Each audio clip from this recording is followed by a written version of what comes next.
If you're earning $300,000 a year, losing your first million isn't a bad market year.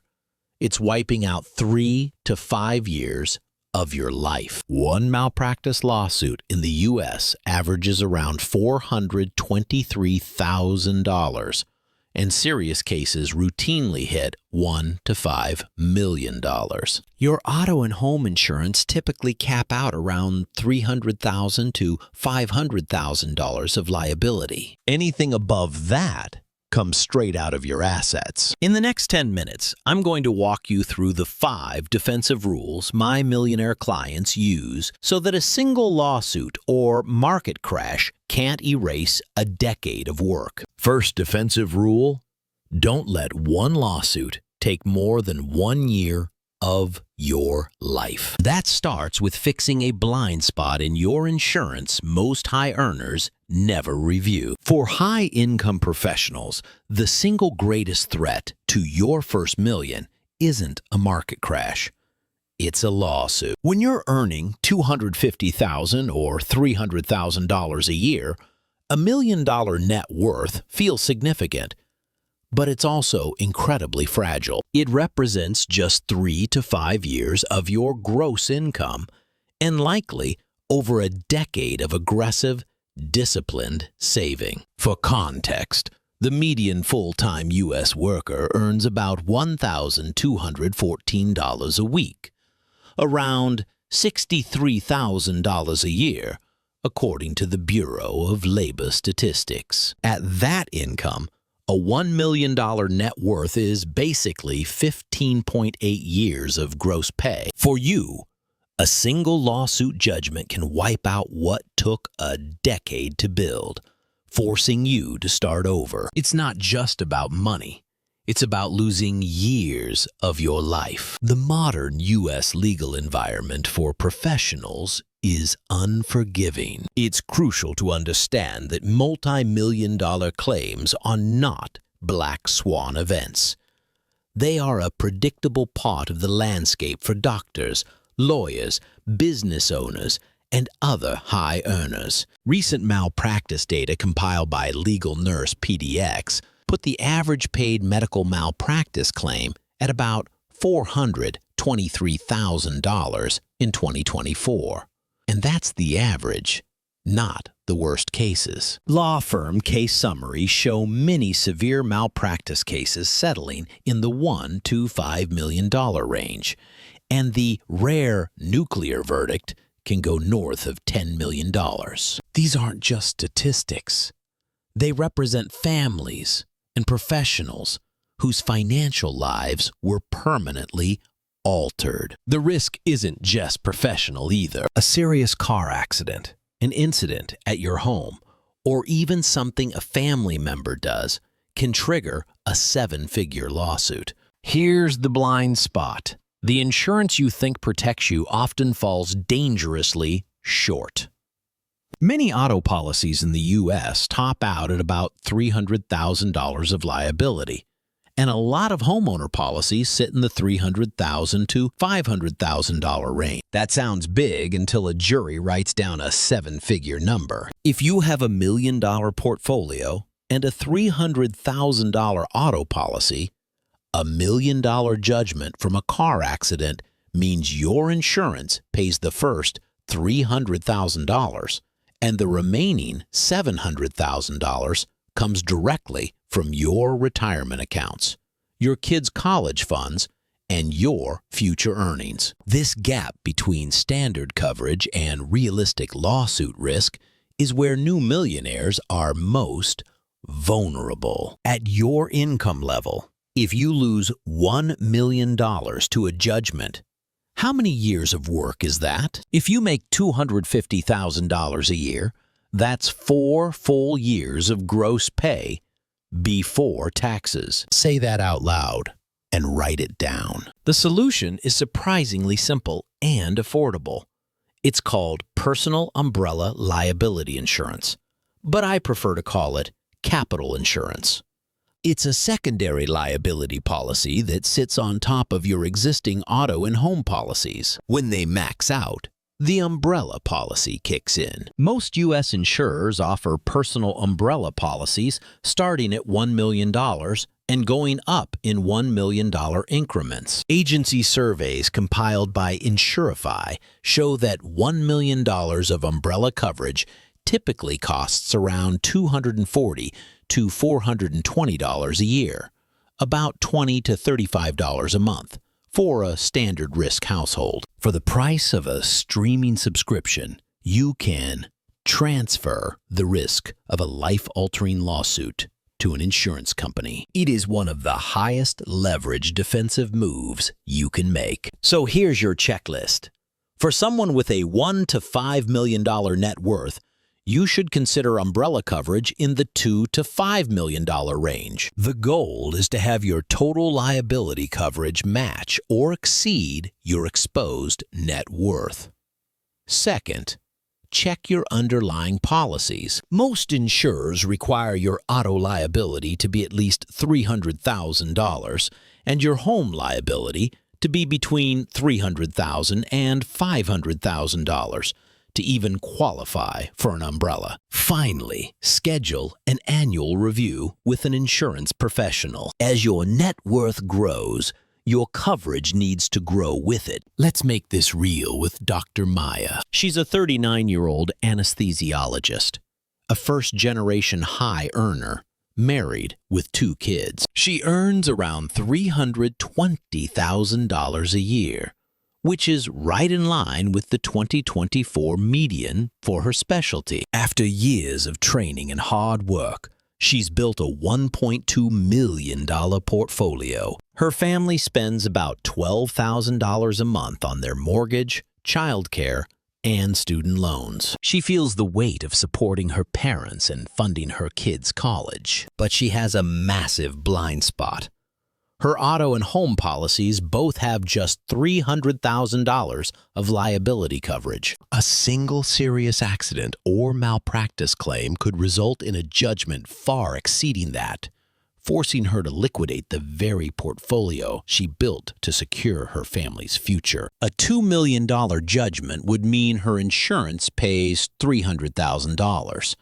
And the remaining $1.7 million would vaporize her entire net worth, and then some. First, she calls her carriers and confirms her limits are indeed just $300,000. Next, she gets quotes for a $2 million umbrella policy, which costs her about $350 a year. She calendars an annual review to increase this as her net worth grows. A year later, a serious auto accident leads to a $2.3 million judgment. Her auto policy pays its $300,000 limit. Then, her umbrella policy covers the next $2 million.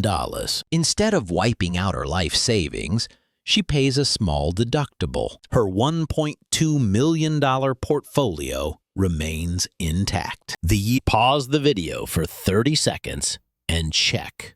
What are your current auto and home liability limits? If you don't know, type "don't know" in the comments, and I'll know how big this problem really is for this audience. Second defensive rule: never let one bet control your future. If more than 10 to 15% of your net worth lives in a single stock, this part is for you. Many new millionaires made their money through concentration, early equity in a startup, a successful real estate deal, or a big crypto run. The psychological trap is believing that the strategy that got you here is the one that will keep you here.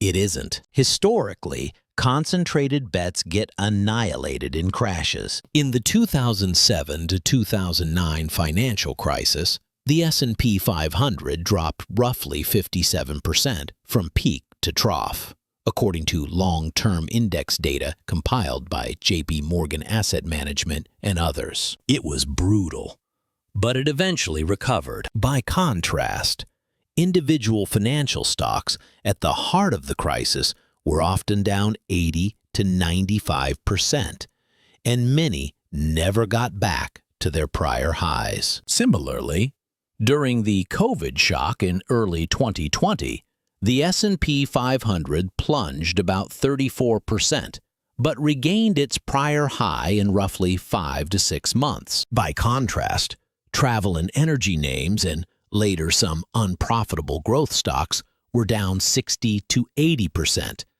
and a lot of them still haven't fully come back. Concentration creates wealth.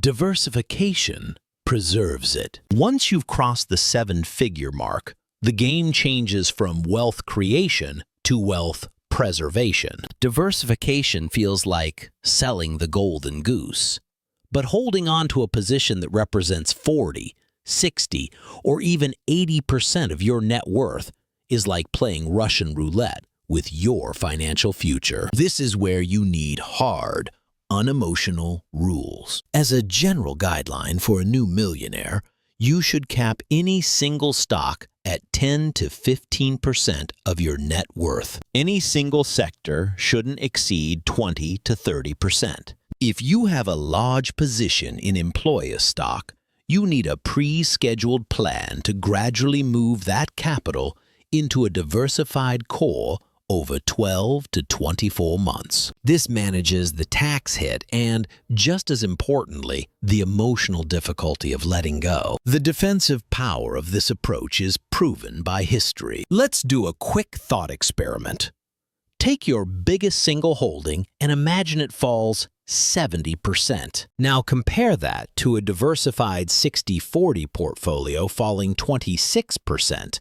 Like it did in 2008. Which version of you sleeps at night? An analysis by Outcome Wealth Management found that in 2008, a simple 60-40 stock-bond mix fell about 26% at the worst point and recovered in roughly 18 months. A more defensive 50-30-20 mix of stocks, bonds, and gold dropped closer to 20% and recovered in about a year. Compare that to the 80 to 95% permanent losses in concentrated crisis sector stocks. The goal of diversification isn't to maximize returns, it's to minimize regret and ensure you stay in the game long enough for compounding to work its magic. Here's your implementation checklist.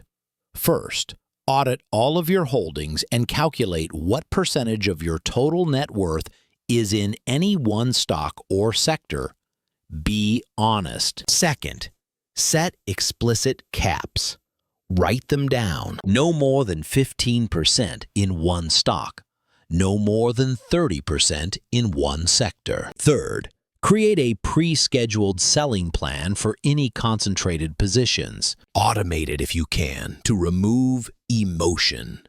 Finally, rebalance at least annually. Market movements can cause concentration to creep back into your portfolio without you even noticing. Annual rebalancing forces you to trim your winners and reallocate to undervalued assets, which is the core discipline of long-term investing. Meet Ethan, a 34-year-old senior software engineer.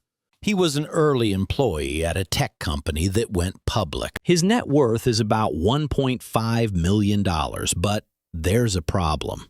$900,000 of it, or 60%, is in his employer's stock. The other $600,000 is sitting in cash from exercising options. He spends about $84,000 a year, and he feels behind his peers who made fortunes in tech and crypto, so he's hesitant to sell. He doesn't realize that his $900,000 position represents over 10 years of his current lifestyle. A 70% crash in that one stock would wipe out almost $630,000, cutting his net worth nearly in half and erasing years of work.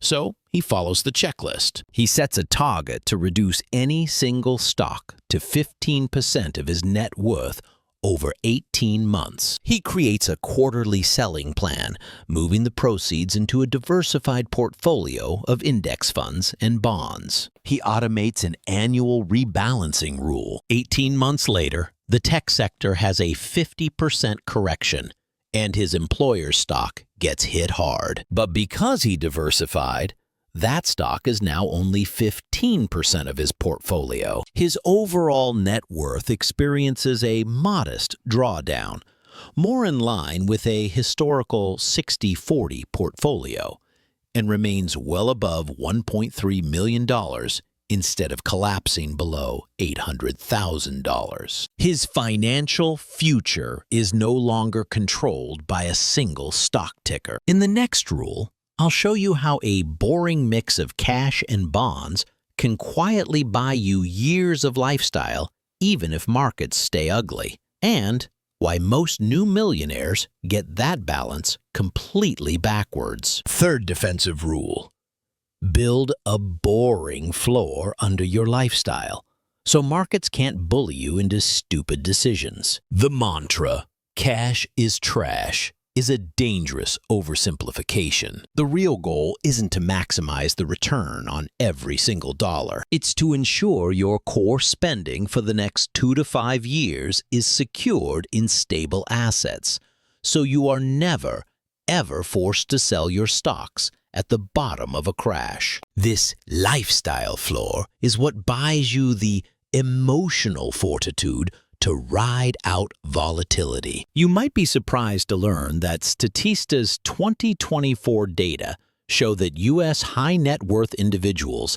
actually keep their single largest allocation in cash and cash equivalents. Family offices are more aggressive, but even they still hold about 11% in cash and over 40% in alternatives. Holding liquidity isn't unsophisticated. It's a strategic choice to maintain stability and optionality. However, holding too much cash creates its own risk: inflation. After the spike in 2022, U.S. inflation cooled to around 3 to 4% in 2024, according to CPI data from the Bureau of Labor Statistics. At those levels, a $1 million cash pile that doesn't keep up with inflation loses $30,000 to $40,000 of purchasing power every single year. Let's put that in perspective. If the median full-time U.S. worker earns about $63,000 a year, then letting inflation quietly shave $30,000 to $40,000 of real value off your $1 million cash pile every year is like losing more than half of the average worker's entire salary every year for doing nothing. Take a $1 million cash balance. At 3.5% inflation, that's $35,000 of purchasing power gone in a year. Say it out loud. I'm okay watching $35,000 of real value disappear for doing nothing. Most people aren't. This leads to a practical safety floor framework. A good starting point for a new millionaire is to hold 1 to 3 years of your core living expenses in a mix of high-yield savings accounts and ultra-short-term bonds. These are assets that have very low volatility. In a major U.S. city, a high earner typically spends around $4,000 to $5,000 a month on core living costs. Call it $50,000 to $60,000 a year. So your first safety tranche should be between $60,000 and $180,000. Beyond that, you can work with an advisor to build a larger preservation-tilted allocation. For example, something like 15 to 30% cash, 35 to 55% high-quality bonds, 15 to 35% equities, and 10 to 25% in alternatives. The specific mix depends on your risk tolerance, but the principle is universal. Build a floor so that market volatility becomes an opportunity, not a threat. This all comes back to framing your wealth in terms of years of life. For someone spending $10,000 a month or $120,000 a year, setting aside $360,000 in safe assets covers 3 full years of your lifestyle. That knowledge is powerful. It means that if the market crashes 40%, you don't have to panic. You can continue paying your mortgage, tuition, and bills for 3 years without selling a single share of stock. This dramatically reduces the chance that market swings force you into short-sighted career or lifestyle decisions. Consider Jordan, a 42-year-old corporate attorney. He earns around $250,000 base, with bonuses pushing him toward $350,000. His family spends $120,000 a year on rent, private school, and other costs. He has a $1.1 million portfolio, but over 80% is in equities and aggressive private deals. He feels the pressure to invest like the partners, but lies awake worrying about a 2008-style crash hitting right before his kids start college. On paper, his portfolio covers about 9 years of expenses, but an equity crash could cut that in half overnight. He decides to build a safety floor. His goal is to secure 3 years of essential expenses, $360,000, in a mix of cash and ultra-short bonds. Over the next year, he trims his riskiest positions and reallocates his portfolio to a more conservative mix.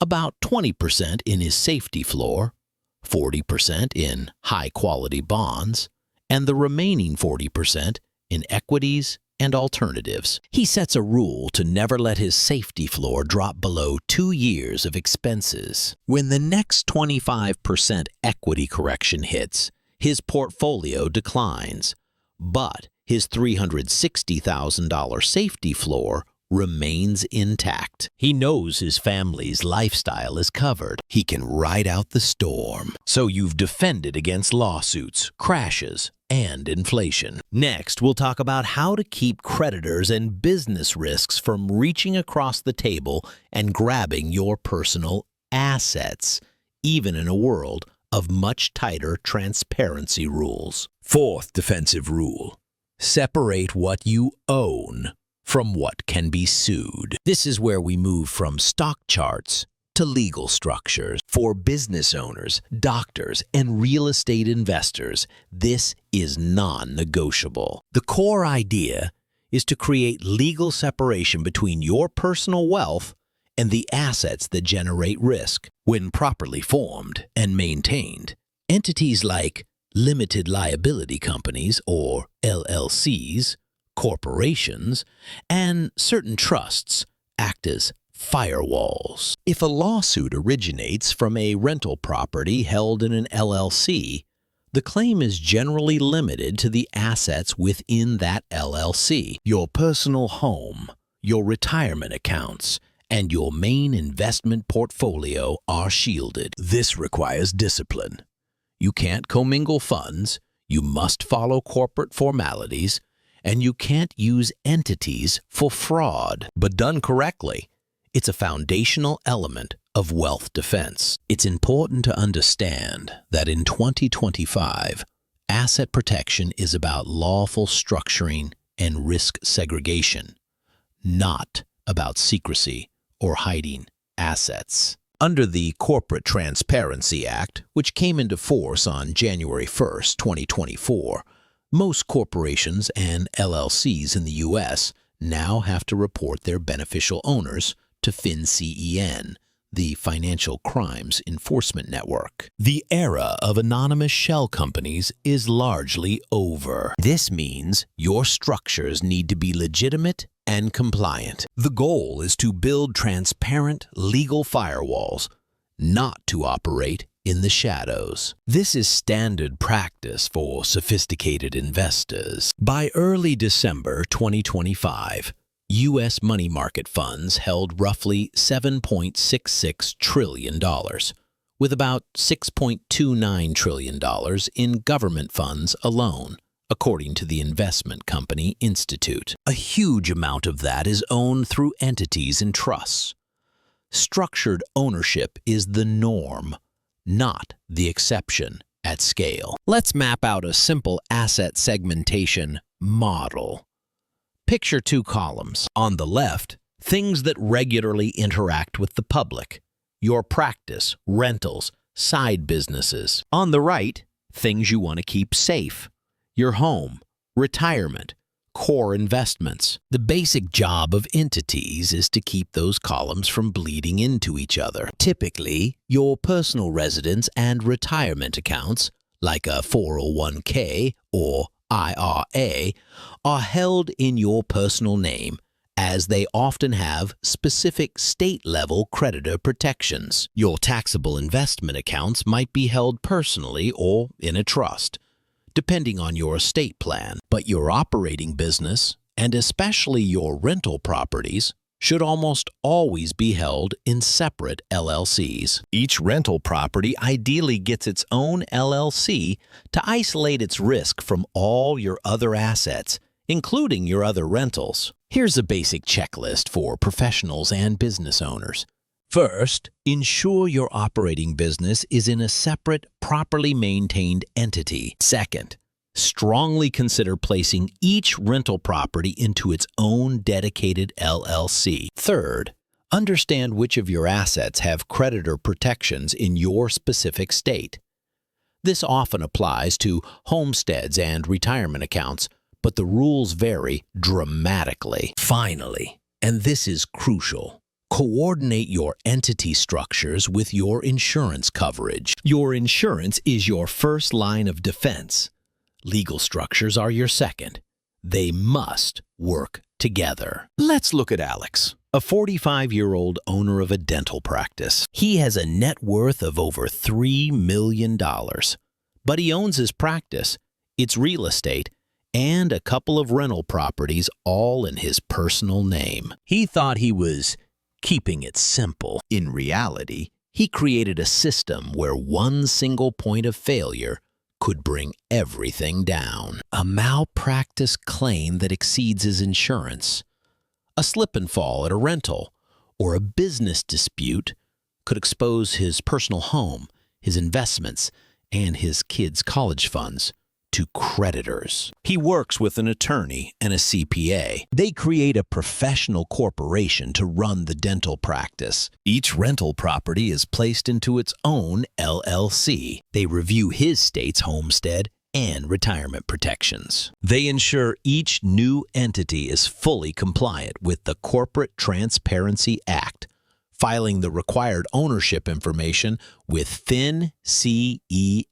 Finally, he meets with his insurance advisor to align his umbrella and liability policies with the new structures. A year later, a slip and fall at a rental results in a lawsuit that exceeds that property's insurance. The claimant can pursue the assets of that LLC, but Alex's personal home, his main investment account, and his dental practice are insulated. The firewall held.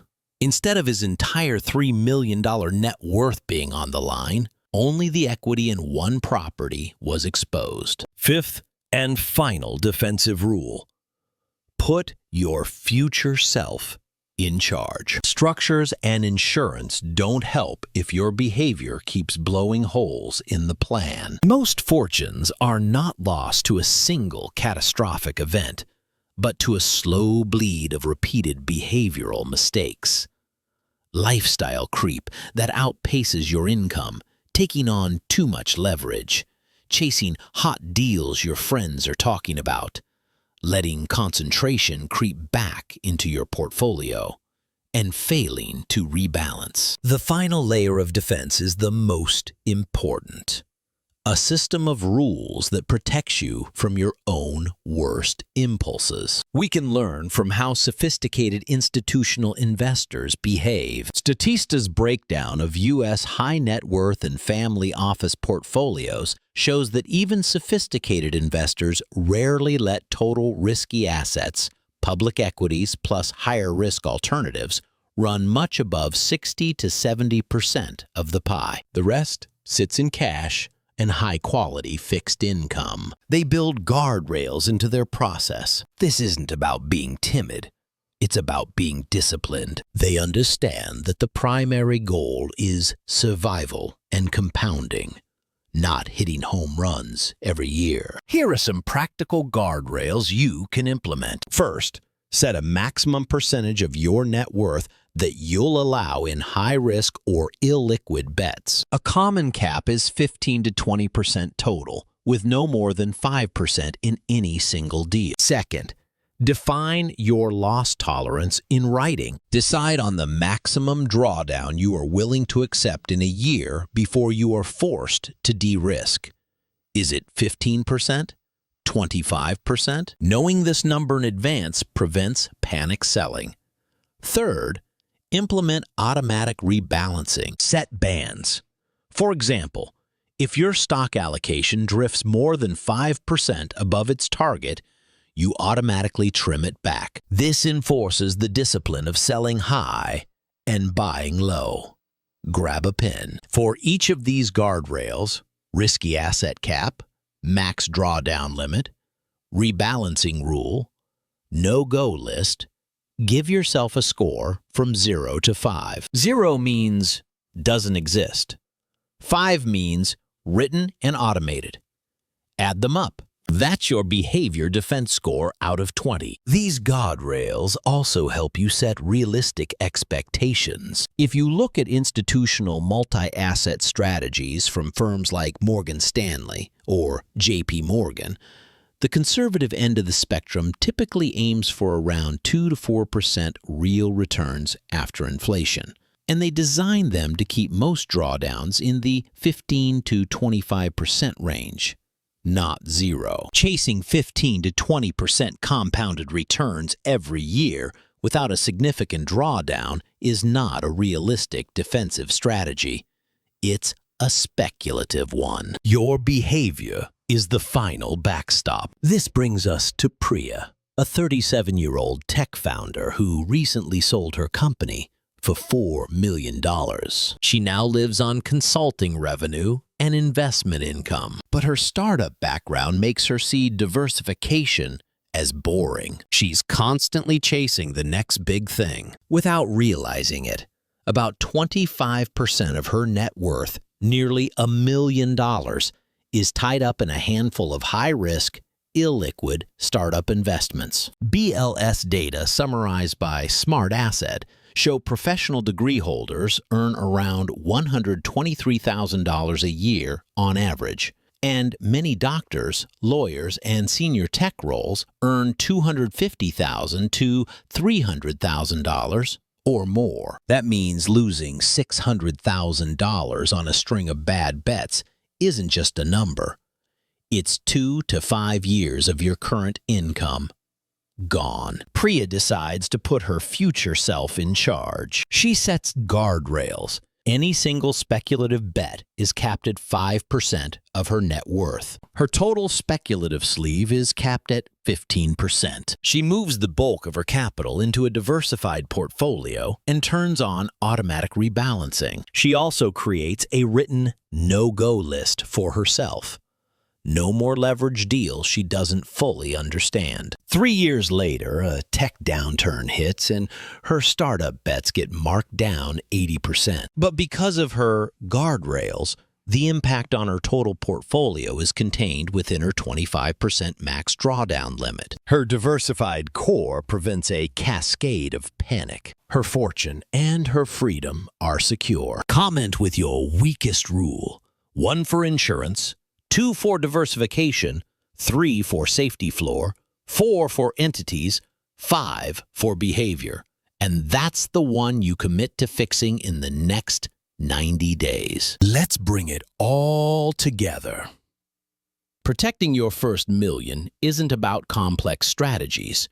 It's about disciplined defense. Rule number 1. Don't let one lawsuit take more than 1 year of your life. Fix your liability limits and add umbrella coverage sized to your net worth and risk. Rules number 2 and number 3. Never let one bet control your future and build a boring floor under your lifestyle. Diversify concentrated positions and hold enough cash and bonds to cover multiple years of core expenses. And rules number 4 and number 5. separate what you own from what can be sued, and put your future self in charge.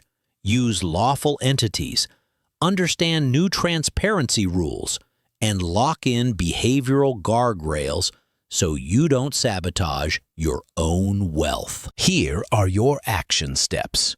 Today, check your auto and homeowner liability limits and find out if you have an umbrella policy. Also, write down your single biggest investment as a percentage of your net worth. In the next 30 to 90 days, build a minimum 1-year safety floor in cash and short-term bonds. Start a plan to reduce any positions that are over your concentration caps and schedule meetings with an insurance professional and an attorney. And over the next year, implement those written guardrails on risk, rebalancing, and speculative bets. And revisit this defense checklist every year as your wealth grows. If this framework was valuable, subscribe for our next series where we'll break down how to grow from 1 million to 5 million, focusing on advanced portfolio construction and tax efficiency for high earners. And finally, share this video with one other professional you know who is building their first million and needs this defensive playbook. This video is for educational purposes only and is based on U.S. data and laws as of 2024 to 2025. It is not individualized financial, legal, or tax advice. Your situation is unique and laws vary by state, especially around malpractice, homestead, retirement protections, and the Corporate Transparency Act reporting rules. Before acting on anything here, talk to a qualified financial advisor, attorney, or tax professional who understands your specific circumstances.